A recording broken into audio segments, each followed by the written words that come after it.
Now, with the recent patch, a lot of new strategies are all of a sudden viable in StarCraft 2, and as you may be aware if you've been watching the live stream whatsoever, I've been playing a lot of random, and the result of that is that I don't really know super strict Protoss and Terran build orders to begin with, but the result is that I have been trying out a vast array of weird build orders, and this particular match right here is no different. I'm going up against a Zerg player known as Once More, and as you guessed, maybe already from the title of this video, when your first all-in fails, just go ahead and all-in again. At the very least, I'm going to call it somewhere along those lines. It is going to be very, very relevant in this video as well. Because basically, I almost feel dirty uploading this one, to be completely honest with you. But basically, when you are a Zerg player, right, and you're defending against a Protoss all-in, first and foremost, you're trying to figure out what's coming. Secondly, you're trying to figure out how many workers you can get away with. And thirdly, which sort of ties in with that second point, I suppose, is when you should start making army. And in this particular game, I realized that my opponent is playing a little bit too little economy. And that's exactly where this game is going to be starting, is going to become really very interesting. So I don't want to spoil it just yet for you, but this game got a little bit wild. So here are the build orders that I've been practicing, okay? Here are the weird strategies that I've been playing whenever it's a Protoss versus Terran, or a Protoss versus Protoss, or a Protoss versus Zerg, like we've got right here. The units that in particular got buffed in like the earlier to middle stages of the game for Protoss are going to be the Void Ray as well as the Zealot. Obviously the Zealot has got a little bit more base movement speed after your research charge, but for example, the Void Ray has got a bunch more movement speed, which does allow you to get out of trouble a little bit easier. Now, in this instance, I figured I want to try, in this particular game right here, I want to try something that I have not done just yet. And I know that in the past, there used to be a build for Protoss players that was extremely difficult for Zerg to deal with, and that was the good old 7 gateway to Immortal push. Something that was very odd, as you could actually make it off of just a single gas geyser. And in the past, a lot of Zerg players ended up dying to that. So I was like, alright, if I can come up with something that is similar like that, but maybe it pushes in a little bit later, but with the charge upgrade, it could potentially be good, right? If I could catch my opponent off guard with a lot of Immortals and a lot of Zealots with charge, I could maybe pick up the game, right? And normally, obviously, you don't really go for like an all-in with charge. I mean, normally you would maybe go for Blink Stalker all-ins, that's fine. You would maybe go for the Adept upgrade all-in, and you know, you push with a lot of Adepts, that's fine as well. Charge upgrades, not so much. Charge upgrades are the ones that are relatively uncommon. Now, I decided to give it a try anyway. Of course, we are playing high-level opponents here, which does make it a little bit more complicated.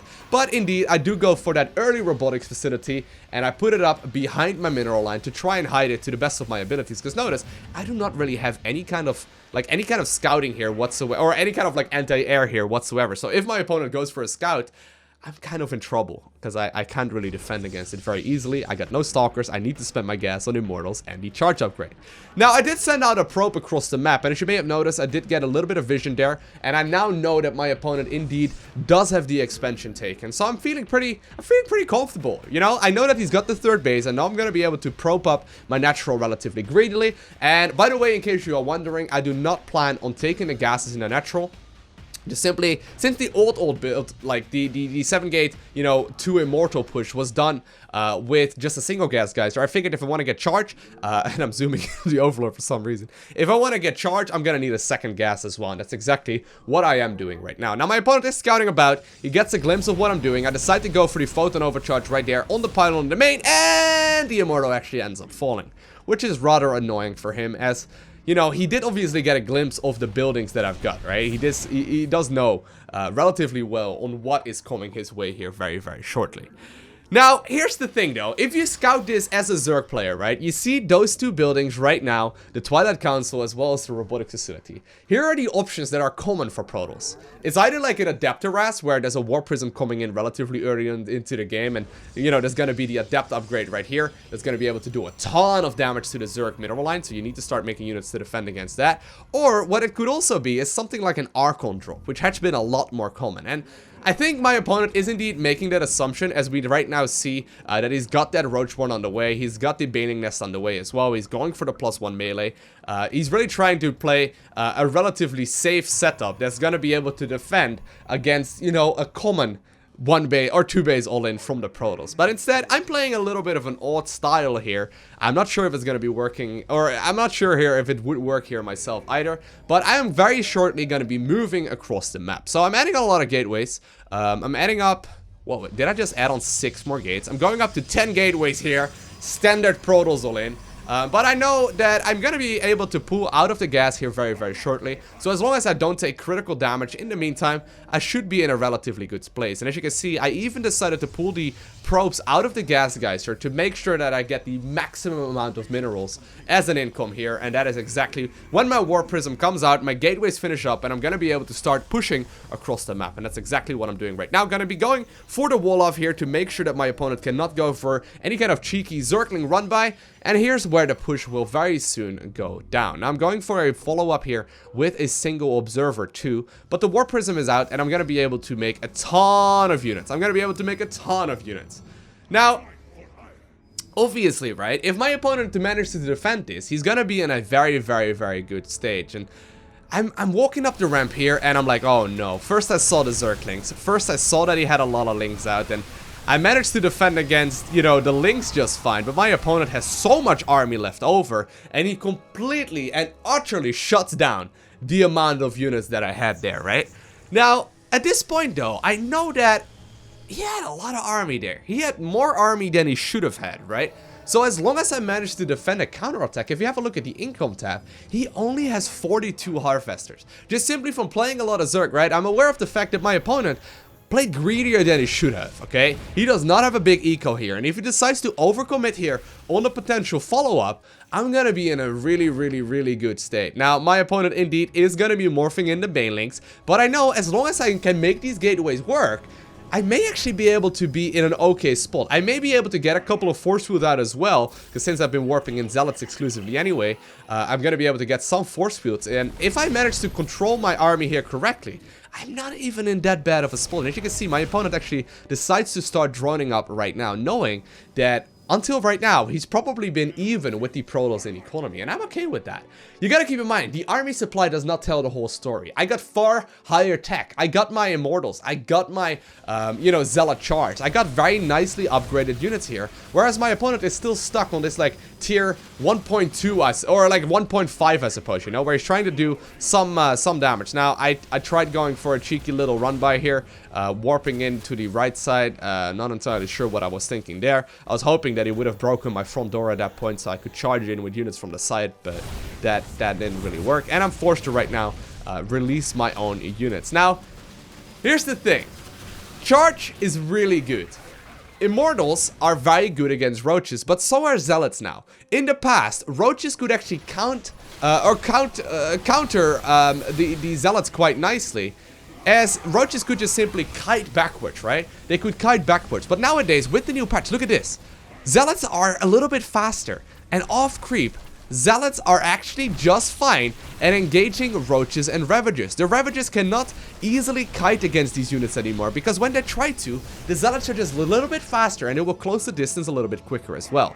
And I managed to clean up this army right here, to surprise of the live stream. Now, I've been in this scenario many a times when I'm playing Zerg as well, where I get, you know, a little bit overzealous. I managed to slam back the aggression, you know, of my Protoss opponent, and I just go for the counter, and I try it all in, and try and obtain the victory. But it doesn't work. If you cut out too many workers in the earlier stages of the game as a Zerg player, you're gonna be in a ton of trouble, and I decide to start pushing onwards right here. Now, there are a lot of Banelings here just about to finish up as well, and while I do desperately try and warp in as many units here as possible, the Spine Crawlers are just about to finish up, and I am forced to get out of here very, very, very quickly. I cannot lose these units if I can at all prevent that from happening. Now, I'm going to be able to pick up my Immortals here, and here's the plan. What I want to do is start leapfrogging units into my opponent's main base. I still have got quite a nice army here, of course, but they can't really move up the ramp. If I fight the Spine Crawlers, I'm going to be in a ton of trouble. Now, at this point in time, my opponent did decide to drone up, but these drones were very, very late.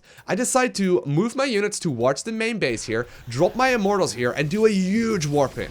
I still have a lot of income, obviously. I did not lose any of my workers throughout all of this, and at the same time, I'm going to be pushing towards my opponent's third base. Now, I do end up mismicroing one of my Immortals. I end up losing one of them, but so far this this fight is looking reasonably okay. I'm trying to do damage on both ends of the map here. My opponent's still having a significant amount of army. I do manage to get a nice little pickup. Use my War Prism here to unsiege for just a little bit. So hopefully my opponent is gonna try and get out of there. And that's exactly what he's trying to do. My unit's still trying to do whatever they can at the third base. Looks like my opponent decided to run all of the drones that he had right there. At the very least for the time being. And once again, my income is not even looking that bad. I still have got a ton of income, and Zealots are actually surprisingly good against the Roachling Bane army that my opponent has. I mean, they do trade efficiently as long as he does not manage to get all of his units out together. So once again, I'm trying to kite backwards here, still putting on some pressure at the third base location as well. The Queen is starting to do some damage here to the War Prism, but slowly but surely, my army is starting to look really, really very powerful. I decide to warp in a couple more sentries now that I know that my opponent has managed to, you know, clean up most of the forces here. And I know right now that the there we go. I know right now that the spine crawlers are trying to make their way towards the main base. So I put a force field on the ramp, take out most of the spines here, and my opponent is starting to, you know, look a little bit flimsy. Units still hanging out in the third base. The War Prism still doing so much damage. And this is what I mean. I feel a little bit dirty. My opponent is forced to leave this game. And I could not believe my luck here until I had a look at the replay. And I realized that my opponent just simply did not have enough economy.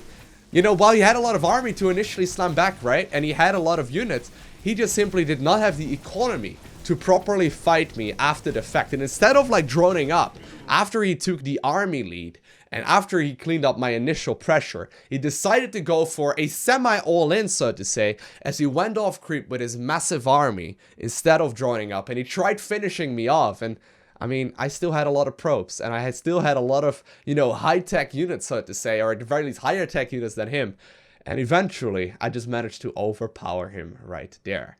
So I hope you guys enjoyed watching this video. Once again, if your first all-in fails, you can always consider going for a second wave of all-ins. Just keep in mind that roughly 10-11 minutes into the game, your main will start running dry. So if you have not won by then, you probably have lost the game. But I hope you guys enjoyed watching this video. If you haven't already, make sure you hit that like button down below. And if you want to see more, make sure you subscribe as well so you get a notification as soon as I upload more. And while you're at it, you can follow me on Twitter, Instagram, and Facebook. Links are in the description of this one.